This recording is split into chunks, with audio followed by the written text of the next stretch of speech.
میں نے یہ کہا نہیں, آپ نے میرے منہ میں الفاظ ڈال رہے ہیں, میرے منہ میں آپ الفاظ. میں نے سوال انور مجید صاحب کے حوالے سے کیا تھا, تو میں سمجھا آپ نے اس کانٹیکسٹ میں جواب دیا اس کا. نہیں, میں نہیں سمجھتا ہوں میں نے ایسے جواب کوئی نہیں دیا. میں نے صرف یہی کہا تھا کہ ہاں یہ سارا چیزیں ہو رہی ہیں, آپریشن بھی جاری ہے اور ان کو اختیارات بھی تھے, اس کے باوجود بھی یہ بات آئی کہ جی اسٹریٹ کرائم بڑھ رہا ہے, جس کا چلو پولیس کے اوپر ہی ذمہ ڈال دو. لیکن یہ رینجرز کا مسئلہ کوئی اتنا بڑا نہیں ہے کہ اس کو ہم ایکسٹینشن نہیں دے رہے ہیں, دے دیں گے. جیسے مولا بخشانیو صاحب نے کہا, میں بھی وہی بات دہراؤں گا کہ ہمارے پاس ایسا کوئی ایشو نہیں آیا ہوا کہ جی رینجرز کو فردر اختیارات نہیں دیں گے یا اسمبلی تک جائیں گے. ایسی کوئی بات نہیں ہے. میں سمجھتا ہوں آج یا کل میں ایسا معاملہ حل ہو جائے گا. اگر آپ کہہ رہے ہیں کہ ایسا معاملہ نہیں ہو, ایک دو دن میں اختیارات مل جائیں گے, تو آپ کو پتا ہے کہ اس معاملے کو اگر تاخیر ہوتی ہے, اور ہر دفعہ ہوتی ہے, ایسا تو نہیں ہے آپ اس سے واقف نہیں ہے, معاملہ متنازع بنتا ہے, کیا سرائیاں ہوتی ہیں کہ انور مجید کی وجہ سے ہے, ڈاکٹر عاصم کی وجہ سے اختیارات نہیں دیے جا رہے, یا کوئی اور دفاتر پہ چھاپے مارنے کی وجہ سے اختیارات نہیں دیے جا رہے. تو اس کیاساری کو ختم کرنے کے لیے ایک ہفتے پہلے یہ معاملہ, یہ مرحلہ کیوں نہیں شروع کیا جا سکتا کہ ریکویزیشن بھیجنی ہے اور اختیارات میں توسیع کرنی ہے, یہ پہلے کیوں نہیں شروع کر دیتے؟ بات ہی ختم ہو جائے گی, سوال ہی نہیں اٹھیں گے اس پہ. سندھ حکومت, آپ معاف کیجئے گا, سندھ حکومت کا یہ اختیار ہے کہ وہ جب چاہے وفاق سے کہہ سکتی ہے کہ ہمیں رینجرز کی مدد فراہم کی جائے. یہ اختیار وفاق کا نہیں, سندھ حکومت کا ہے کہ وہ کسی کو اختیار دے سکتی ہے. اب اس اختیار دینے کے لیے ہو سکتا ہے لیٹر بھیجنے میں کمی ہو گئی ہو, دیر ہو گئی ہو, یا سمری موو کرنے میں دیر ہو گئی ہو. میں اس مسئلے کو کنٹراورسی نہیں بنانا چاہتا, آپ بھی مہربانی کر کے اس کو کنٹراورسی نہ بنائیں. لیکن کیا یہ تاخیر کرنا بار بار اور ہر دفعہ اس میں تاخیر ہونا, کیا کوئی سیاسی ٹول کی طرح استعمال کیا جاتا ہے وفاق کے خلاف, یا کوئی میسجنگ کی جاتی ہے اداروں کو کہ اگر آپ اس نوعیت کی کارروائیاں کریں گے تو پھر ہم آپ کو اختیارات نہیں دیں گے, یا اختیارات دینے میں آپ کو تنگ کریں گے؟ اگر میں یہ کہوں کہ ہم پولیس کو بھی ٹرائی کرنا چاہتے ہیں, جو پولیس ہمیشہ کے لیے ذمہ دار بنتی ہے اور بننا چاہیے, کہ پولیس کتنی ایفیشنٹ ہو گئی ہے, اگر ہم اس کو ٹرائی کرنا چاہتے ہیں تو اس کو آپ کو کوئی اعتراض ہے؟ نہیں, کوئی نہیں, لیکن آپ مجھے بتا دیں کیا ایسا ہے کہ نہیں ہے, کیا پولیس کو میں نے کہا کہ مسئلہ نہیں ہے, کوشش کی جا رہی ہے. میں نے جب کہا کہ مسئلہ نہیں ہے اور ایک دو دن میں حل ہو جائے گا, تو پھر آپ اس کو اس طرح سے مان لیں نا. ویسے تو پولیس ایسے بھی جب پہلے اختیارات کے ایک ہفتہ دو ہفتہ لیٹ ہوئی تھی, تب بھی تو پولیس سنبھال رہی تھی نا, اور خدا نہ خواستہ کوئی سا واقعہ بھی نہیں ہوا تھا اور پولیس سنبھال رہی تھی. ٹھیک ہے نثار کھوڑا صاحب, آپ کہہ رہے ہیں کہ ایک دو دن میں یہ معاملہ طے گا اور توسیع مل جائے گی. ایسا نہیں ہے کہ توسیع نہیں ملے گی, صرف تاخیر ہوئی ہے. لیکن جب تاخیر ہوتی ہے تو سوال پیدا ہوتے ہیں, اور اگر تاخیر نہ ہو تو شاید یہ سوال ہی نہ کرنے کی ضرورت ہو, نہ اس چیز پہ بات کرنے کی ضرورت ہو. بہت بہت شکریہ نثار کھوڑا صاحب, آپ نے ہمیں جوائن کیا. پروگرام میں شامل کریں گے ایک بریک کے بعد آپ کے سامنے دوبارہ حاضر ہوں گے اور بات کریں گے پاناما کیس کے حوالے سے, جہاں پر آج پرائم منسٹر کے وکیل نے استثناء کے حوالے سے بات کی ہے. وہ کیا بات ہے تفصیل سے آپ کے سامنے رکھیں گے. اسٹے ود اس.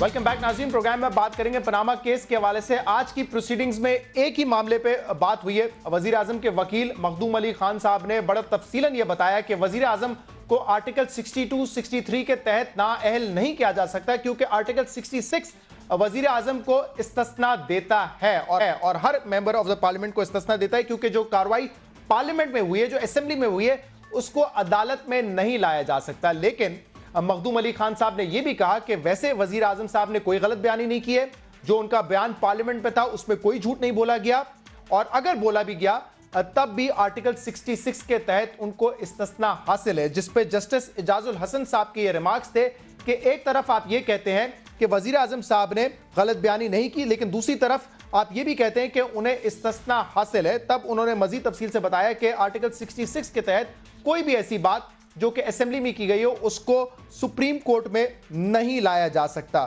تو آج کی ساری کاروائی جو ہے وہ اس پہ بیس تھی, اس پر ہم تفصیلاً بات کریں گے. لیکن وزیر صاحب استثناء کے حوالے سے ماضی میں بہت کچھ کہتے رہے ہیں, اور صرف اپنے بارے میں نہیں.